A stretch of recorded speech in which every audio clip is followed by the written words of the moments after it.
Good morning, everyone, and good afternoon to everybody in Georgia who has joined us at this very interesting and very timely discussion organized by IRI and GPA. And we'll be talking about the elections in the times of COVID, or in the times of crisis, I'm sorry, well, although this is also a time of COVID, Georgian parliamentary elections 2020. And we have an outstanding panel today, which is Dan Twining, the president of IRI, President Margvelashvili of Georgia, and of course, Mr. Stephen Nix, who's the Eurasia Program Director at IRI. Before we kick off the discussion, however, I would like to introduce Dr. Twining, who will offer us some opening remarks for this wonderful conversation that we have set up for you. Dr. Twining joined IRI in 2017, and he's leading a team of 700 people. And you all probably will know what IRI does. It links people and governments to promote democracy and human rights, and just create a better world, basically. Previously, he served as the counselor to the president and the director of Asia program at the German Marshall Fund. And prior to the German Marshall Fund, he was a member of the U.S. Secretary of State's policy planning staff, and he was there as a foreign policy advisor to Senator John McCain. He delivered many lectures. He taught at Georgetown, and he was a military instructor, and so associated with the Naval Postgraduate School. So Dan, with this, I'm sorry, it's a brief introduction. I wish I could say more about you, but for the purpose of saving time, please welcome and thank you for being part of this. Thanks, Iya. I'm so pleased to be here with you and President Margvelashvili and so many friends and colleagues. You mentioned Senator McCain. It was about 20 years ago that I first went with him to Georgia during the Shevardnadze era. So this is a great time to reflect on just the progress that Georgia has made for the past 20 years. It's also obviously, as we finalize our US election, it's a very interesting time to talk about elections and democracy and the fact that our work is never done in democracies, just to make sure that we are responsive and accountable to citizens, that all votes are counted, that the playing field is free and fair, and that countries are made stronger and more resilient and healthier by active political competition and the participation of all parties in power representing citizen concerns. So we're not going to talk about American politics, we're about Georgian politics, which is perhaps even more interesting. I'm just delighted to be here with all of you to discuss Georgia's historic parliamentary elections last Saturday. Georgia really has made, as many of you know, such tremendous steps over these past 2 decades in consolidating its democracy. After years, as you know, Georgia adopted landmark constitutional and election reforms, most notably a shift towards a more proportional electoral system, reduced thresholds for entering parliament, and new measures to facilitate multi-party democracy. After months of inter-party negotiations and campaign preparation, these elections obviously were highly anticipated, despite, frankly, many of the complications to voting as a result of the pandemic. We know something about that here in the US too. Through our technical election assessment mission, IRI has analyzed and monitored the pre-election environment in Georgia, and we've produced a series of recommendations for Georgian stakeholders, which came out ahead of Election Day. On Election Day in Georgia, there was a marked increase in voter turnout, about 56%, which is a 5% increase from 2016. That was noteworthy, obviously, given the context of COVID cases in country. We really saw it as signifying the Georgian people's resolve to participate in these unprecedented elections, and of course, to have a government answerable and accountable to them. Election administrators, party reps, international observers, along with citizens, really should be commended for their commitment to Georgia's electoral process, even in this time of crisis due to the pandemic. As our team, Domestic Observation Missions, and the ODIHR mission noted, the elections were highly competitive. Procedurally, the elections were mostly well administered, we found. However, it was not without shortcomings, including allegations of voter intimidation and coercion, interference with ballot secrecy, interference of party coordinators, and irregularities with the protocol or tabulation sheets. These irregularities are of concern, and I know you'll be talking more about them. More importantly, they impede Georgia's democratic potential. It's really imperative that law enforcement authorities and appropriate election bodies fully investigate legitimate claims of fraud, that they prosecute offenders of election-related violations to the full extent of the law, and make public their actions to resolve disputes justly and fairly, irrespective of party affiliations. Only by doing that, as we know in this country, can citizens have full faith that their votes counted and that the process truly worked. IRI's long-term analysts are investigating complaints lodged by political actors and domestic observation missions, and will be providing recommendations to address these shortcomings in an interim and final assessment report.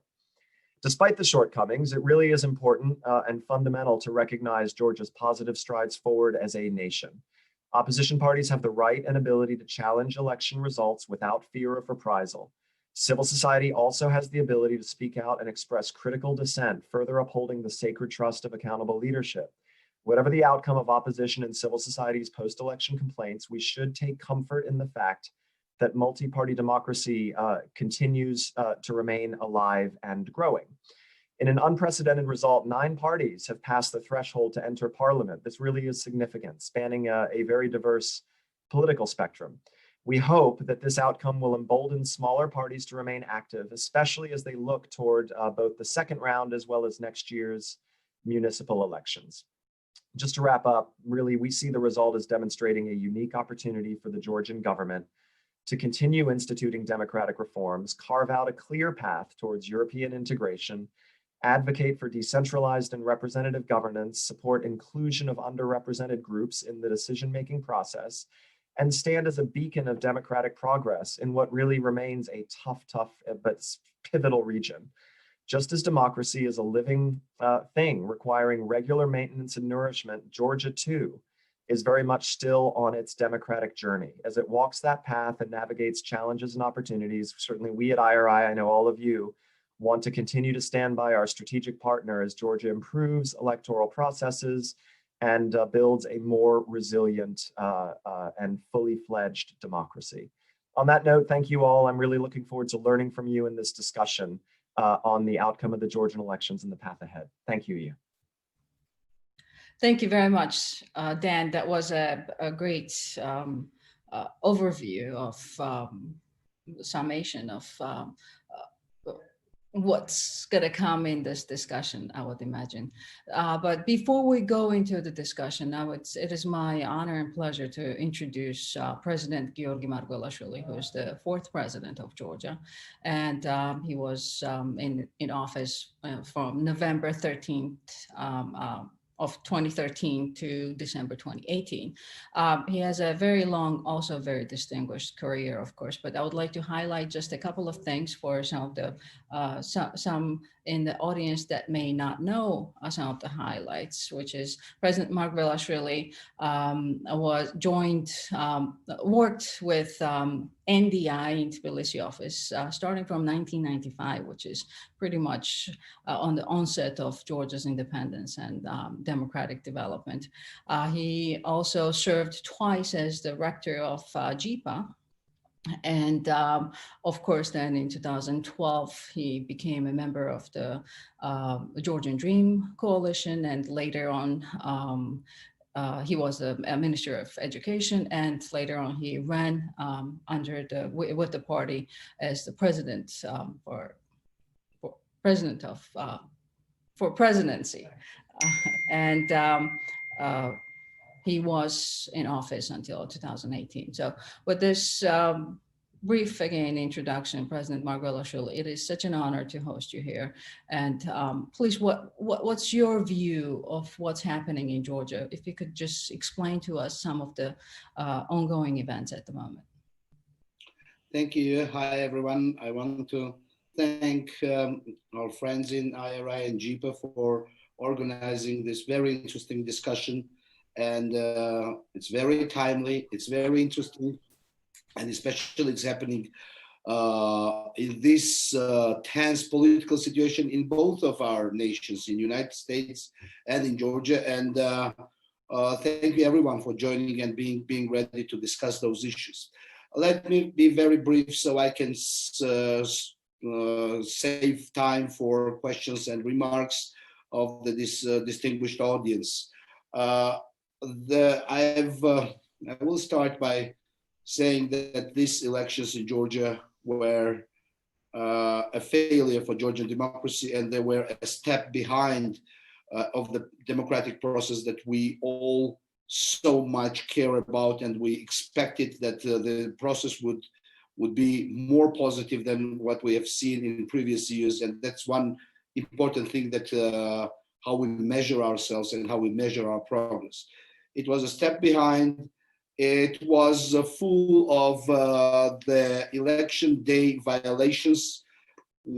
Unfortunately, those violations were sort of a collection of the previous bad practices that Georgia had, including violence, including voter intimidation, including bribery of voters, which then naturally continued, unfortunately continued with the violations on the precincts and in the precincts and in the tabulation of the votes. Overall, it was a failure according to Georgian standards, and we could not make a step forward in our democratic process. What is issue right now? I mean, we see that all opposition, so much different, all 9 parties that according to the final results are came over the threshold, but also other parties that participated in the electoral process, all against the ruling party, and all claiming that these elections were rigged. And we don't see yet any kind of a clear vision on the government side. How are they going to deal with the situation where even with their tabulation, 52% of representatives of the nation, even with their tabulation, which is not considered to be accurate, but even with their tabulation, 52% of the representatives of this nation refuse to cooperate with them and demand a fair process. We haven't seen any clear message or what they are going to do.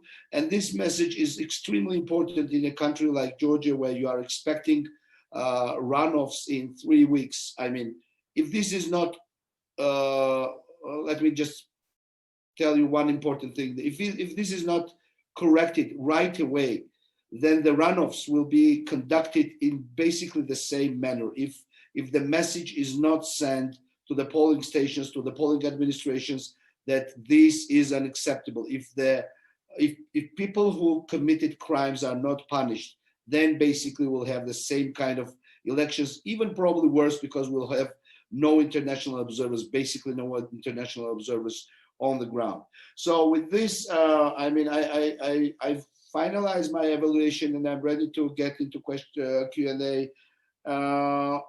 Let me just also say that we have a positive dynamics on the political arena. We have new parties emerging and basically getting more and more popular. And with this count, 9 parties are in the parliament, and that means that roughly 25% of the votes that were casted went to newly merged parties and to smaller parties out of this 2 big poll confrontation of UNM and Georgian Dream. I think that's it, and I will be ready to get into the discussion. Thank you so much, President Margvelashvili. Before you raised so many important questions that I'm sure many in our audience would be very interested in both discussing and hearing your thoughts about it. But before we move to the discussion, and I would like to ask all the participants to please start thinking about the questions, because we are getting closer to that time when you can start posing questions. But before we do that, I would like to introduce Steve Nix, who's probably one of the people in Washington, D.C. that knows the Eurasia region very, very well. He's worked for the USAID before he joined IRI, and he's a specialist in political party development, judicial and legal reforms in the post-Soviet countries. Steve also lived in Kiev, and he has a very distinguished list of accomplishments. While he was in Kiev, he was a counsel for the Committee on Legal Reform in the Ukrainian Parliament. He also participated in drafting their constitution, and the list goes on. And again, for the purpose of saving time, I would not go through everything, but I would, Steve, if you would please, Dan mentioned earlier that IRI has published some of its findings, and he also made some very important observations. He spoke about some of the important observations that IRI made in Georgia. And you also had observers on the ground, which was great because not too many observers could go and monitor the 2020 elections. So please, floor is yours. What are the observations? How do you see the situation? And what do you think is the way forward out of this once we get beyond this process? Sure. Well, first, thank you very much, Ia, for the introduction. And thank you, Dan and Mr. President, for setting the stage so nicely. And then finally, many thanks to our good friends at JIPA for co-hosting this event with IRI. I'd like to divide my presentation into three distinct areas. First, I'd like to cover some of the rather dynamic range of political events that have taken place in Georgia over the last 12 months. In other words, how did we get where we are today over the past year? Secondly, I'd like to address some of the election day, the campaign period election day events and the post-election events that are ongoing. And then third and finally, I'd like to really pivot to the future. Based on these parliamentary elections, what is Georgia's path forward? What happens next? And that will really be the focus of many of my remarks today. So starting with, how do we get to where we are today? Well, over the last 12 months, as was noted earlier, we've had very substantive and important constitutional reform, election code reform, which has resulted in a really remarkable change in the electoral system in Georgia. And that required compromise and negotiation between the various political actors in Georgia, which was very, very positive. And of course, I would note the important role that Ambassador Degnan played, the US ambassador in Tbilisi, to help finalize these agreements that allowed these constitutional reforms to go forward. We've seen that the Georgian authorities administered an election in the face of a very serious COVID situation. And again, to walk that difficult line between having an open and transparent voting process, while at the same time attempting to safeguard the health and well-being of Georgian citizens, it's a fine line to walk, and we have to applaud the authorities for the role that they played in this election. And then just in terms of the campaign, we saw, and this was in IRI's preliminary report, a very competitive campaign, a number of new political parties, and really an open and transparent process for the most part. We reported some irregularities. We are working with the government authorities to encourage them to address these irregularities. I'll go into that more in a moment. But the important point is we had extremely high turnout. we had, as pointed out earlier, 9 political parties passing the threshold and entering into parliament. And this is very important for Georgia's development as a democracy. It's important for IRI, and it's really, we hope, the result of our efforts over the years to really create a competitive multi-party system in Georgia. And I think these results are indicative of a movement in that direction. We saw during the campaign period more emphasis on policies and platforms and less emphasis on personal attacks. Again, something that we at IRI have taken seriously and have worked hard with political and government officials to change and alter the tone of campaign politics in the Republic of Georgia. So some remarkable changes over the last year, and really on election day and throughout the campaign, a lot of important and positive events. So really that leads us to the third point is, based on these elections, what's the path forward for Georgia and what happens next? I'll start by saying that IRI polling indicates that the 2 key issues of importance to Georgian citizens, and this is not unlike the United States, are 2: the economy and the COVID, the health and welfare of the citizens. Those are the key issues driving public opinion in Georgia today, and we expect in future IRI polling that will continue to be the case. So these are the 2 key issues that a new parliament and government are going to have to face and resolve in the best interests of the Georgian people. And that in turn will require, as took place during the debate on the election code reform and the constitutional reform, that's going to require consensus among various political actors.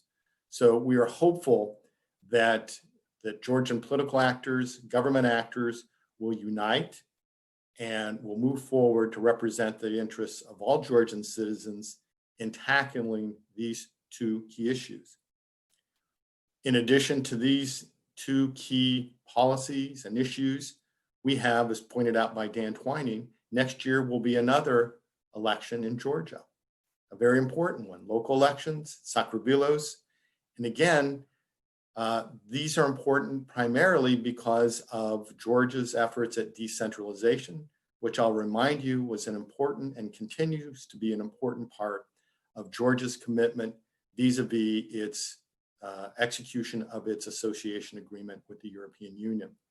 So decentralization of power to local authorities is going to be an important step in Georgia continuing to build democratic institutions. And again, this is something that's going to take political consensus and negotiation and compromise. So we look forward to that. Again, I'd just like to go back to this point about the new parties that have entered parliament. Here's a great opportunity for IRI and other organizations to work with these new parties to build on these electoral victories, to build solid parties with national reach, national organization, so that they can continue to contend in politics in Georgia. So again, some really unique opportunities for Georgian political actors and for organizations like IRI to continue to build these institutions in the country. As a lawyer, I would be remiss if I didn't also say that pursuant to the association agreement, judicial reform is another big component that the new parliament and government needs to face and needs to negotiate and compromise on, so that Georgia continues its process, its progress towards being a member of the EU. So a lot of things that build onto what Georgia has achieved, much more to achieve in the next year and the coming years. And I'll close by saying, Dan alluded to the trip that he and I made with Senator McCain some 20 years ago during the Shevardnadze era. That was my first trip with Senator McCain and Dan Twining. I remember it very, very well. And with regard to Senator McCain, I just want to say to our Georgian friends that Georgia was always very dear to Senator McCain. And your independence and your sovereignty and your progress were very, very important to Senator McCain. And IRI will continue to build on that legacy in Georgia. Rest assured of that. With that, I'll close because I know that we will have many, many questions today. Thank you. Thank you very much, Steve. And I see many friends of Georgia and many Georgians online, and I'm sure we will have a very interesting conversation. So I would like to remind everyone who's online and watching us right now to please raise your hand once you have a question, and we on the moderating side of the event will see it and call on you. So that would be one thing to keep in mind. And also everything, this, as you know, this event is streamed live. So every comment is on the record. And I just wanted to make that clear for the participants participants and as well as the viewers. I would like to maybe make a very brief comment to kind of segue or connect what Steve said to President Margvelashvili and say, it's wonderful to have a way forward. And it's wonderful to look forward to the reforms, but we have an immediate issue at hand, which is very difficult, and the country is in a political crisis in some ways. And President Margvelashvili, you recently said, and even in your opening remarks, you said that the Georgian democracy has failed, but you put out a tweet in which you were saying that Georgian Dream failed in the test of democracy. So considering everything that's happening in the country now, how do you see political players, the parliament, the society coming out of this crisis? What needs to happen? Well, thank you for the question. I tweeted that the negotiations should start. There should be a vision on the government side. They should acknowledge the crisis. They should understand that even with their tabulation, they are less than the half of this nation, and they have to go into negotiations with the opposition.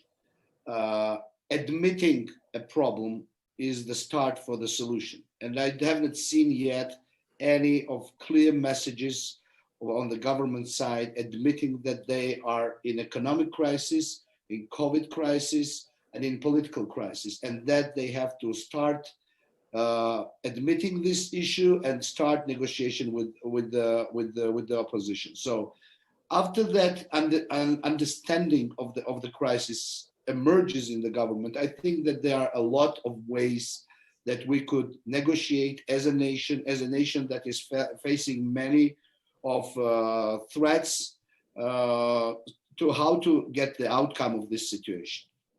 But I haven't seen yet any clear understanding of where they are, or that they really understand what the challenges are in front of them. Steve, do you have anything to add to that, or should we already have some hands up? I'm happy to move on to the questions. I would just add this, Ia, that again, several domestic observer organizations have reported irregularities in the protocols. That is, the voter tabulations that go from polling stations to district election commissions, and then finally to the Central Election Commission. And so, again, our feeling is that that on one side, the opposition parties have a right to fully exhaust any administrative and legal remedies at their disposal, and they are very well laid out in Georgia's election code. So there are means, there are administrative means and legal and judicial means to resolve disputes. And so we're encouraging all parties to engage in that process, to exercise their legal and administrative remedies. And obviously we are encouraging the Georgian government, the electoral authorities, to entertain these questions and to do a thorough investigation of whatever allegations and questions that are raised. That's a hallmark of a rule of law country. So that is our hope, that that process continues, again, with both sides playing an important role. Yes, that's I think that from the international observers, as well as the individual Western country representatives, after these elections, we often hear that the responsibilities in both parties, but one of the parties, which is the United Opposition, does not really think that they have a plain playfield or equal power representation in this process. So I have Ambassador William Courtney, who has a question related to that. So I would like to call on him. Ambassador Courtney, please get ready to ask your question. Yeah, thank you. And thanks for this really terrific discussion. I very much endorse President Margvelashvili's and Steve's emphasis on dialogue. That's so important now. Question. The opposition parties in refusing to take seats in Parliament, is their goal just a new, more honest election, or do they have broader goals than that? Thank you.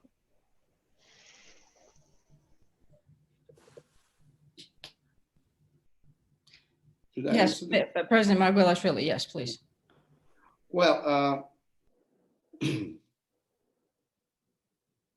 the core of opposition's demand is to conduct more fair elections. Now, as it was mentioned just a minute ago, we have local, really strong monitoring organizations like ISFED, like Transparency, like Young Lawyers, which have documented a huge amount of violations that have to be addressed. Now, here we have a specific situation on how we are addressing those violations. We should understand, we should understand that there is a very small trust in both of the bodies, state bodies that are going to that are going to address those violations. First, there is a very small trust of CEC, unfortunately, after these elections. Second, there is even a smaller trust of the court system, of the courts, with the newly appointed judges, and that had a huge amount of protest among Georgian civil society and among the general public. So there is a very small trust in both of the bodies that are going to look at those allegations. This is one thing. The second thing, and I spoke about this before, and I want to make it clear: if those changes don't happen till the second round of elections, if those changes don't happen instantly, then there is a clear message to people who have violated the elections in the precincts and in the districts that the system did not change, that they can conduct the second round exactly the same way.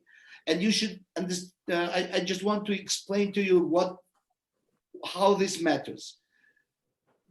The election night, unfortunately, is basically a battle among the members of the commission that have to fight for the votes and have to fight for the proper tabulation. If you don't have a clear message that the violations will be punished and they are unacceptable, and this doesn't happen instantly in these couple of days, then their opposition has no logical reason to go to the second rounds.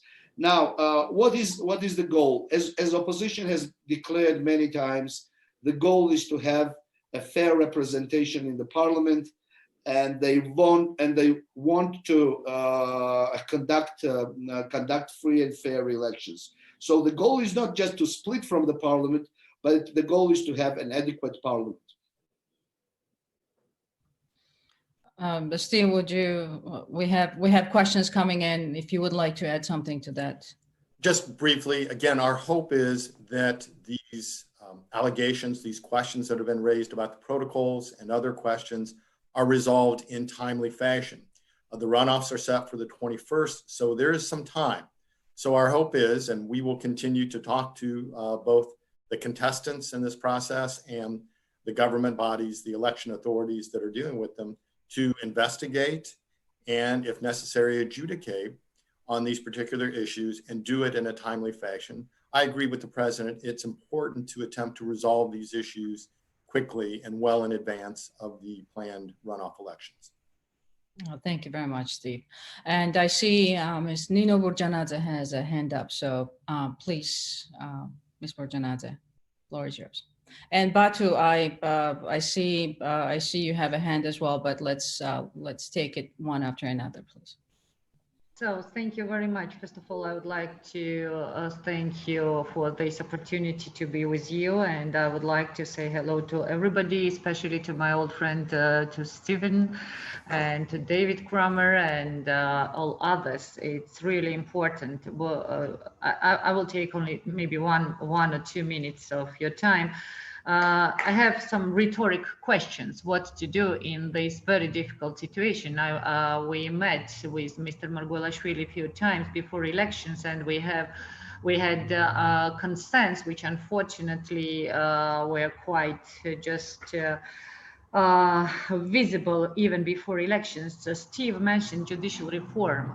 We have no chance to have a real judicial reform until this government will be on its place, because what happened with judiciary before elections, it was done especially for this last day, when we have a number of protocols, me and other oppositional political parties. And right now I have a number of answers when courts even did not discuss our just appeals, they just refused even to discuss these protocols. So this is one point. Another point is that maybe Stephen remembers 2016, when I was maybe only one, because unfortunately Irakli Alasania left the scene immediately after results have been announced. My party, Alasania's party, and one more party, Labour Party, were in the same situation in 2016, where all oppositional parties are right now.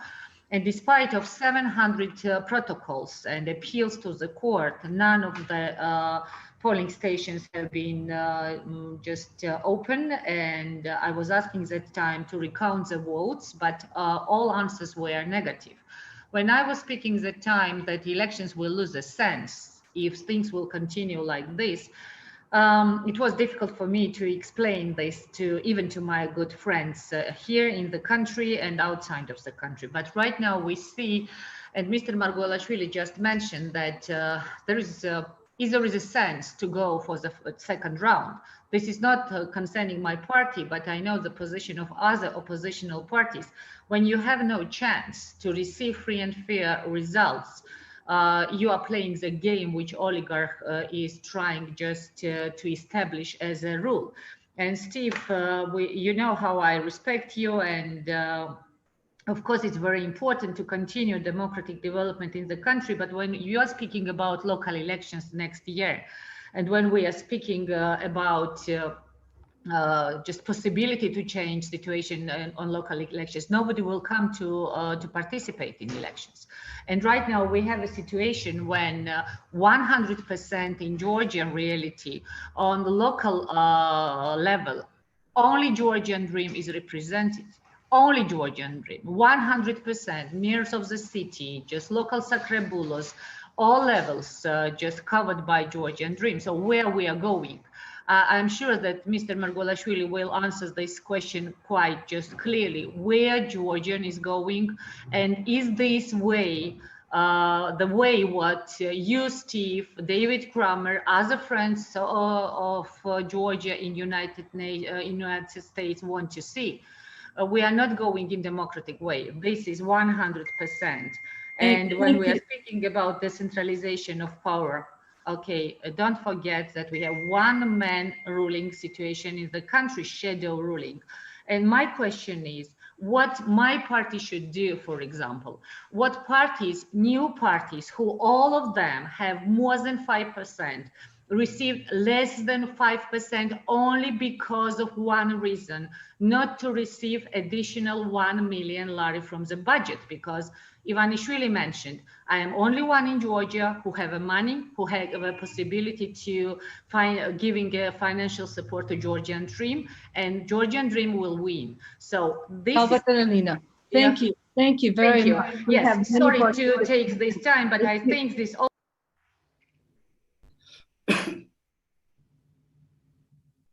We lost your audio. So I would, we lost your audio. I cannot hear you anymore, but let me summarize basically two questions that you asked. Where is Georgia going? And what are those smaller parties, not even smaller, what are the parties, opposition parties, supposed to do in this really uneven political environment as it comes to the fair elections? So let's start with you, President Margvelashvili. Well, unfortunately, what we are seeing in this concrete time of Georgian political development is basically what I have seen basically 2 times already in the newest history of Georgia. The government party starts as a democratic process. They start as a group which then grows in its power and basically overtakes all the state institutions and degrades to authoritarianism. So how this happened during Shevardnadze's time, in other details, this happened during UNM, the same happened now. Georgian Dream started as a coalition which came through democratic process. And today we have a party that is controlling all the regional structures, that is basically controlling the courts, that has brought the electoral process to distrust of the CEC. So it had changed the constitution and had constitutional majority, and so this is a process that we have seen in Shevardnadze's time, in UNM's time, and it unfortunately, the powers that come through democratic process, then through a couple of cycles, start completely to control all the state institutions. So what is my feeling about that?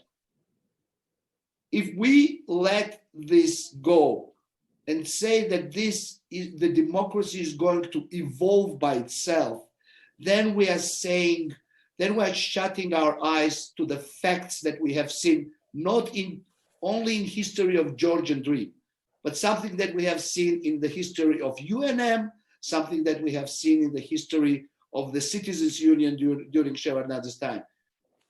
Enough is enough.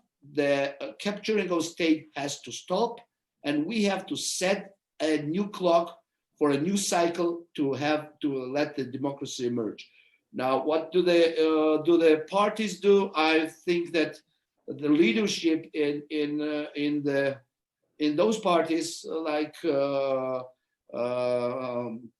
Burjanadze's party, which has experience in itself, as well as newly merged parties, they have a good quality of political intuition, and they decide on themselves what they do. But overall, the state is going to a level when it doesn't change on its own. It doesn't change on its own because the moment has been sort of lost when we should change the system, when we were getting this terrible situation in the courts, when we were changing the constitution, when we had this terrible process on the proportional system last year, which was basically terrible. It was embarrassment for Georgia because that was the promise which the ruling party didn't fulfill. I'll try to stop here. Thank you, Mr. President. Steve, that question, part of that question at least, probably was addressed to you as well. So if you would just address the 2 questions that Ms. Burjanadze posed. Sure. Thank you. Yeah, thank you, Nino, for your questions and your comments. With regard to the way forward with local elections and political parties, I'll just say the following. Again, the fact that there are a number of new parties in Parliament and some existing parties that have been part of the process for a number of years are part of Parliament. So we see this as an opportunity. We understand that for new parties that don't have experience in Parliament, or as parties competing in elections, they are on an unlevel playing field. They are new to the game.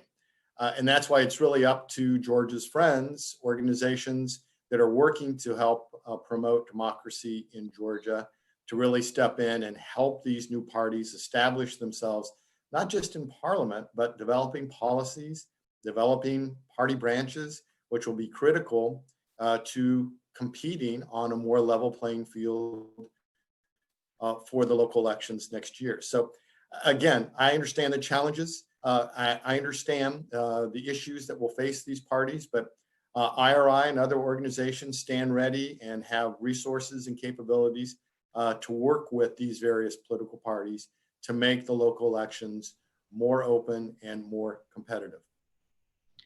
Thank you very much, Steve. I saw Batu Kutelia raising his hand on the video. So thank you, Batu, and please go ahead and pose your question. Yeah, thank you, IRI and JIPA, my alma mater, for organizing this very timely discussion, and see virtually, but still see all Georgian friends here. But elections used to be a good occasion for all of you to come to Georgia, and we would celebrate at least one step ahead in Georgian democracy. Unfortunately, because of the COVID, you are not in Georgia, but also we do not have any reason to celebrate success of Georgian democracy. Steve, I have a question for you. I really liked the way you addressed this election in your introductory speech, bringing a bigger context. Though I had a historical development how Georgia got to this point. But I had a feeling that you were speaking about some other country rather than Georgia. Especially in this context description, I really missed components of the political prisoners. One of them is still in prison, Giorgi Margvelashvili. I missed the context how the proportional or quasi-proportional system was reached at the expense of the pressure on the Georgian government and violence and authors of the violence not being challenged. I think you missed also just days before the election, U.S. Embassy statement about GD still pursuing appointing the loyal judges, and very harsh criticism from the U.S. Embassy as well, and the failed waves of the judiciary reform, and judiciary which is an ultimate judge on the results of the elections in terms of the resolving the disputes. So with all this in context, frankly, we have a full-fledged state capture in this country, and I really do not see real clear lines between party.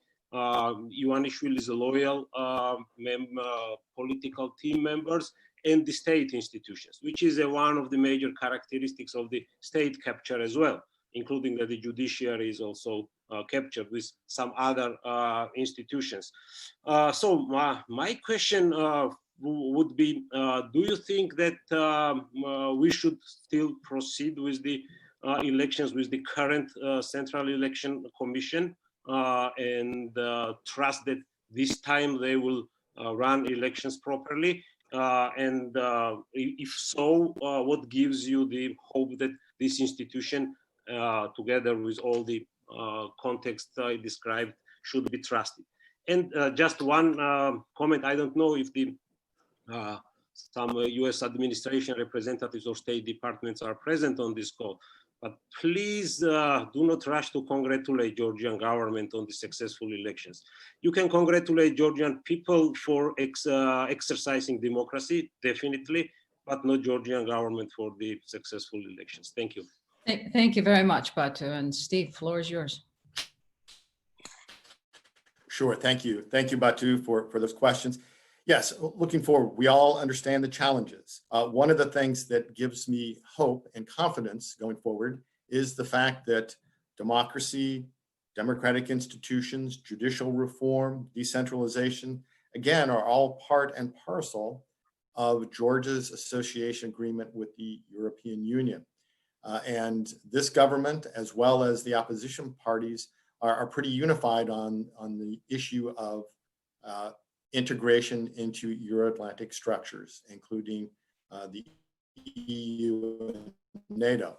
Georgian public opinion, as you know, Batu, overwhelmingly endorses this move. So I think the fact that these issues that you have raised are, again, part and parcel and dependent in many aspects for Georgia to continue on its Euro-Atlantic course, that gives me hope, because we know that the European Union will be heavily involved, will be watching these issues, will be encouraging the Georgian government and political parties to take these positive steps, whether it's addressing the COVID issue, whether it's the economic issue, or the other issues that we discussed in the run-up to local elections. So my hope is that this unity of purpose in terms of Georgia's path to Europe will unite people and help Georgia move forward.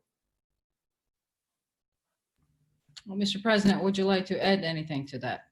No. No. I see Salome Samadashvili raising her hand. So Salome, please, we'll unmute you and the floor is yours.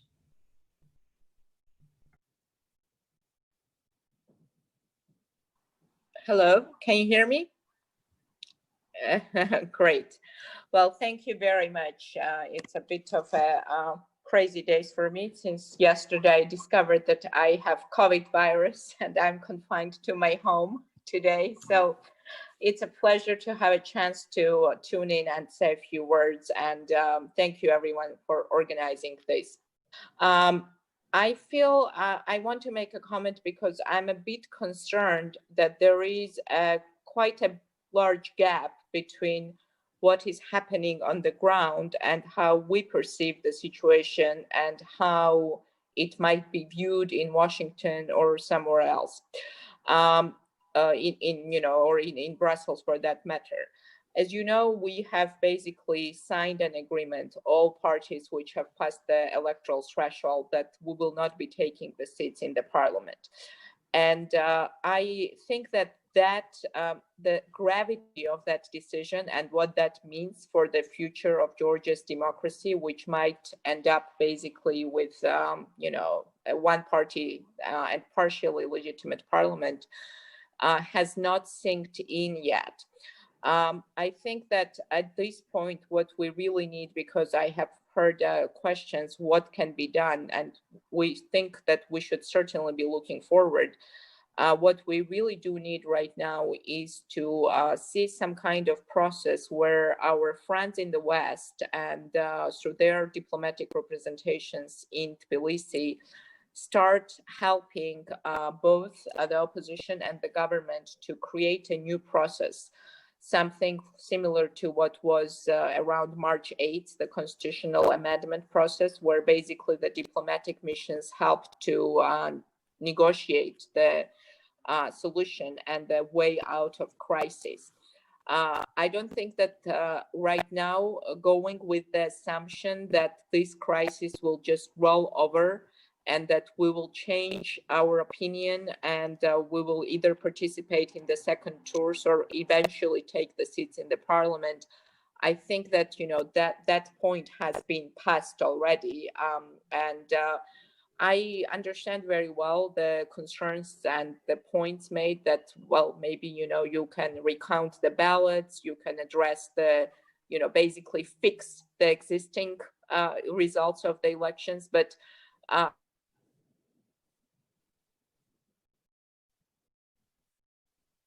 I think we lost Salome. If she can hear us, sorry about that. Hopefully you're doing well with COVID, and good luck to you with recovery. But this is a very interesting point that Salome raised, which is, and we've been talking about it, that we're basically at a political gridlock at the moment. So the opposition, united opposition, says that they would not enter the parliament. And the government, as President Margvelashvili said, has been very silent, and we have not heard anything up until at least this morning what the way forward is. We have heard that they are not, it does not sound like they are going to call new election. So how do we come out of this? We sort of touched upon this topics, but where is that compromise that the sides can find at the moment? At least from this perspective, from Washington, when you read everything and watch everything from the distance, it seems like we're at the gridlock in Georgia. So President Margvelashvili, if you would please, like, where do you see this?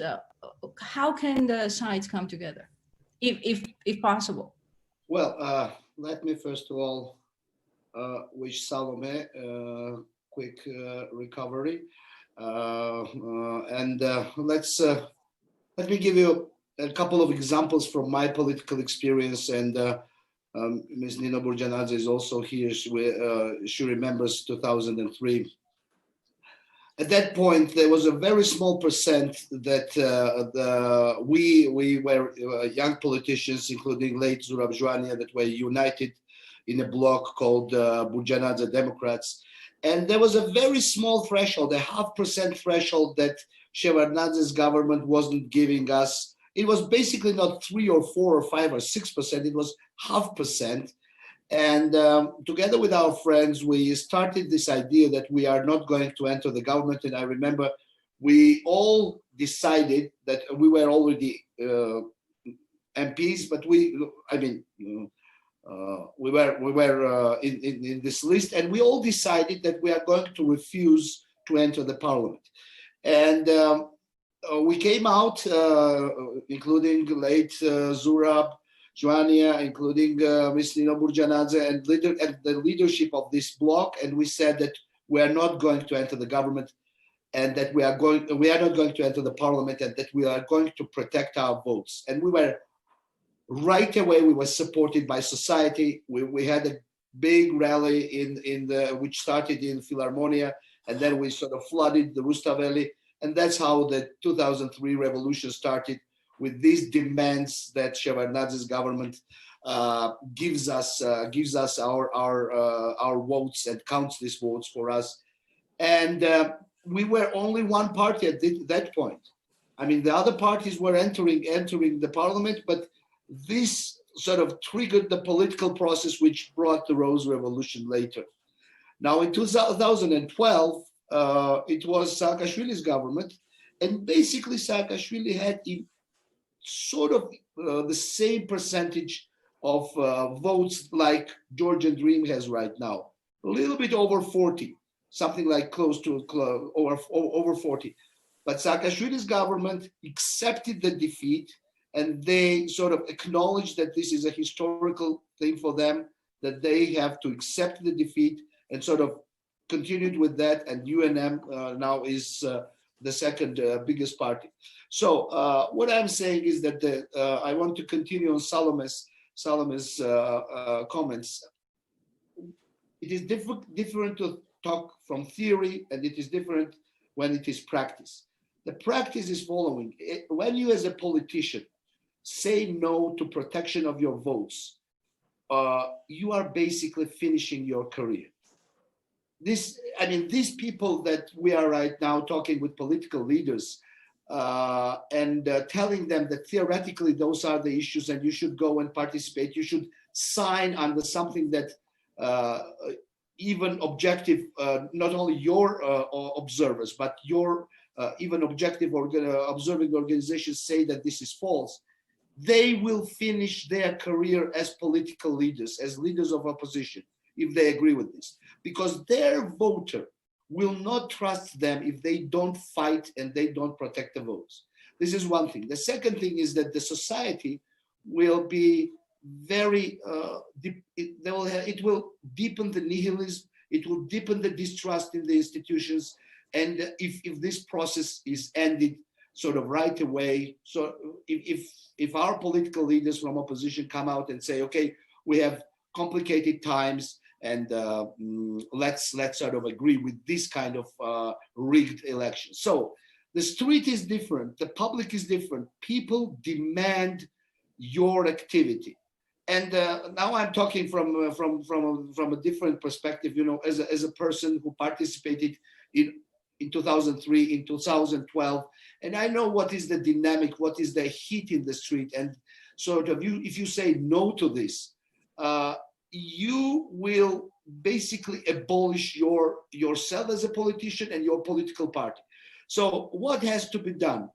The fight for democracy has to be continued. You never abolish your fight for your rights and for your freedoms, and this has to be done. Now, we can talk about tactics, how it has to happen, but the fight has to go on. It has to go on in every instances. It has to go on with international community. It has to go on in courts. It has to go on in CEC, but very actively also a political fight which shows that you have a political muscle and that you are not going to surrender. So what I am saying is that this wave will grow, especially with this unprecedented case where all opposition is united. We fought in much more complicated cases. But overall, I think that opposition leaders should continue the fight. Well, thank you very much for that, President Margvelashvili. And we are already over time, but I would like to offer an opportunity for both of our speakers to maybe offer some closing remarks and to connect Steve with what President just said. Perhaps I could say that Georgian society has evolved tremendously since its independence. And as we move forward, there is more evidence that the society is placing more responsibility on the government to actually be accountable and deliver the democratic promise that it came with. So Steve, if you would just maybe offer us some closing remarks and say, whose responsibility is it to make Georgia democratic? It's how do we do that? And how do we protect all those rights that President Margvelashvili just talked about, to have everybody equal, to give everybody equal representation in the political process? Sure, thank you. Well, I'll close by saying that I'll agree with you, Iya, that Georgia will continue to evolve democratically, politically, from a governance aspect. We want to make sure that it continues to evolve in the right direction, in the direction that I stated earlier. I also agree with the president in that political actors should never stop the fight for democracy. Now, there are various arguments to be made about how that is best done. Some would argue that the fight for democracy would be best represented if people took their mandates and continued this fight in Parliament. Certainly respect the other arguments that were made. That's not for us to decide. That's really for the people who run for office and have been elected and representatives of political parties. That's their decision to make. But I would just close by saying that, again, Georgia has gone through difficult times in the past year. We've gotten through this election. We have runoffs scheduled. We have issues on election day that have yet to be resolved, that we want to be resolved.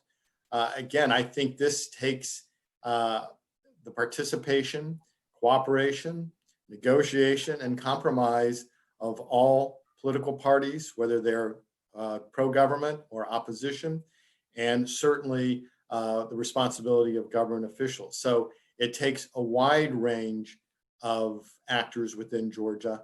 Obviously, organizations that are helping Georgia achieve its democracy, like IRI, like NDI, like others, we will continue to work with all actors that want to help Georgia evolve, and we will continue to do that. So again, we have to see how this plays out in the next week or two as we approach the runoff elections. And again, the longer view with regard to local elections, which we will work very hard to make sure that they are competitive, open, and transparent, and will lead to further decentralization, and then ultimately to continue Georgia's path to integration into Euro-Atlantic structures. So again, acknowledging the challenges that we face in Georgia, but offering some hope for positive outcomes in the future. I promise, I probably should stop here, but I promised President Margvelashvili to make a closing remark. So if you would just briefly, just as a journalist, I'm asking you for a sound bite, and let's finish with that. Well, we are in a special cycle when we have to defend our democracy. I don't think that saying no to political fight will bring a better democracy in Georgia in future. I know that there are experienced political leaders in this process. I trust them on tactics. The strategy is clear. We should fight for our rights, and we should stay united in this fight. Thank you very much for that. And Steve, if there's any final couple of words you want to say. No, again, I just want to thank the president. I want to thank our friends at JIPA for this event, and the discussion will continue. We're all friends of Georgia, and we will continue to stand by your country. And I would also like to thank all of you for, thank you to IRI and JIPA for inviting me for this very interesting discussion to moderate it. And I appreciate all the questions we got and all the participation, and sorry to those of you who we did not get an opportunity to address, but there will be other opportunities, I believe. So thank you very much, and good luck to Georgia.